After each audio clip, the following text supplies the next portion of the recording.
മുരിങ്ങക്കായും പച്ചമാങ്ങയും ഉണ്ടെന്നുണ്ടെങ്കിൽ നമ്മുടെയൊക്കെ വീട്ടിൽ പണ്ടൊക്കെ ഉണ്ടാക്കാറുണ്ടായിരുന്ന ഒരു അടിപൊളി ടേസ്റ്റിലുള്ള ഒരു നാടൻ ഒഴിച്ചുകറി വളരെ എളുപ്പത്തിൽ ഉണ്ടാക്കിയാലോ. Welcome back dears.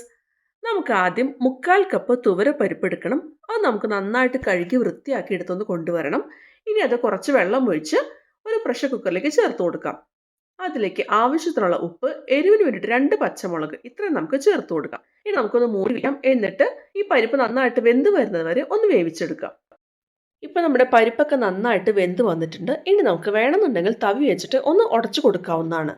ഇനി അതിലേക്ക് നമ്മുടെ മെയിൻ ഇൻഗ്രീഡിയൻ്റ് ആയിട്ടുള്ള മുരിങ്ങക്കായ, 2 മുരിങ്ങക്കായ നന്നായിട്ട് കഴുകി വൃത്തിയാക്കി ചീകിയെടുത്ത് നീളത്തിലുള്ള കഷ്ണങ്ങളാക്കിയത്, ഒപ്പം തന്നെ ഒരു പച്ചമാങ്ങ ചെറിയ കഷ്ണങ്ങളാക്കി നുറുക്കിയത്, അത്രയും നമുക്ക് ചേർത്ത് കൊടുക്കാം. ഇനി അതിലേക്ക് കുറച്ച് വെള്ളം കൂടി ചേർത്ത് കൊടുക്കാം. എന്നിട്ട് നന്നായിട്ടൊന്ന് മിക്സ് ചെയ്തെടുക്കാം. ഇനി ഇത് പ്രഷർ കുക്ക് ചെയ്യേണ്ട ആവശ്യമില്ല കേട്ടോ. സാധാരണ ഒരു മൂടി വെച്ചിട്ടായാലും ഒന്ന് മൂടിക്കൊടുക്കാം. എന്നിട്ട് ഹൈ ഫ്ലെയിമിൽ വെച്ചിട്ട് 5 മുതൽ 8 മിനിറ്റ് വരെ നമുക്കൊന്ന് വേവിച്ചെടുക്കാം. ആ സമയം കൊണ്ട് നമുക്ക് ഒരു അരപ്പ് തയ്യാറാക്കാം. ഒരു മിക്സി ജാറിലേക്ക് 1/2 കപ്പ് ചിരകിയ തേങ്ങ, 1/4 ടീസ്പൂൺ മഞ്ഞൾപ്പൊടി, എരിവിന് വേണ്ടിയിട്ട് 1/2 ടീസ്പൂൺ മുളക് പൊടി, ഒപ്പം തന്നെ ഒരു 1/8 ടീസ്പൂൺ ജീരകം, സാദാ ജീരകം, ഇത്രയും നമുക്ക് ചേർത്ത് കൊടുക്കാം. ഇനി അതിലേക്ക് കുറച്ച് വെള്ളം കൂടി ചേർത്ത് നല്ല ഫൈൻ പേസ്റ്റാക്കി നമുക്ക് അരച്ചെടുത്തൊന്ന് കൊണ്ടുവരാം. മുരിങ്ങക്കായും മാങ്ങയും പകുതി വെന്ത് കഴിഞ്ഞാൽ അതിലേക്ക് നമ്മൾ അരച്ചു വെച്ചിട്ടുള്ള അരപ്പ് ചേർത്ത് കൊടുക്കാം. ഒപ്പം തന്നെ ആവശ്യത്തിനുള്ള വെള്ളം നമ്മുടെ ഓരോരുത്തരുടെയും കൺസിസ്റ്റൻസി, ഗ്രേവിയുടെ കൺസിസ്റ്റൻസി എത്ര വേണോ അതനുസരിച്ചിട്ട് നമുക്ക് ചേർത്ത് കൊടുക്കാവുന്നതാണ്. നിങ്ങൾക്ക് കൂടുതൽ ചാറ് വേണമെന്നുണ്ടെങ്കിൽ കൂടുതൽ വെള്ളം ചേർക്കാം. ഇനി നമുക്ക് വീണ്ടും മൂടി വെക്കാം. എന്നിട്ട് ഈ മുരിങ്ങക്കായും അതുപോലെ പച്ചമാങ്ങയൊക്കെ മുഴുവനായിട്ട് വേവുന്നവരെ ഒന്ന് വെയിറ്റ് ചെയ്യാം. ഇപ്പോൾ ദാ മുരിങ്ങക്കായും അതുപോലെ മാങ്ങയൊക്കെ നന്നായിട്ട് വെന്ത് വന്നിട്ടുണ്ട്. ചാറൊക്കെ ചെറുതായിട്ടൊന്ന് കുറുകി വരാൻ തുടങ്ങുന്നുണ്ട്.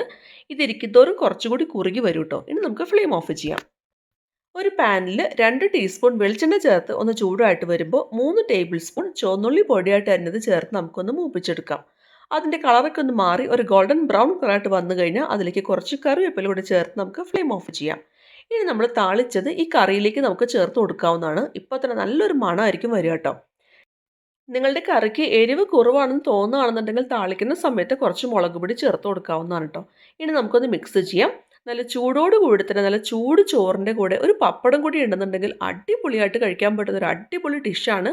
അപ്പോൾ ഇതുവരെ പരിപ്പും മുരിങ്ങക്കായും പച്ചമാങ്ങയും കൊണ്ട് ഇതുപോലൊരു കറി ട്രൈ ചെയ്ത് നോക്കിയിട്ടില്ലാത്തവർ എന്തായാലും ട്രൈ ചെയ്ത് നോക്കണം കേട്ടോ.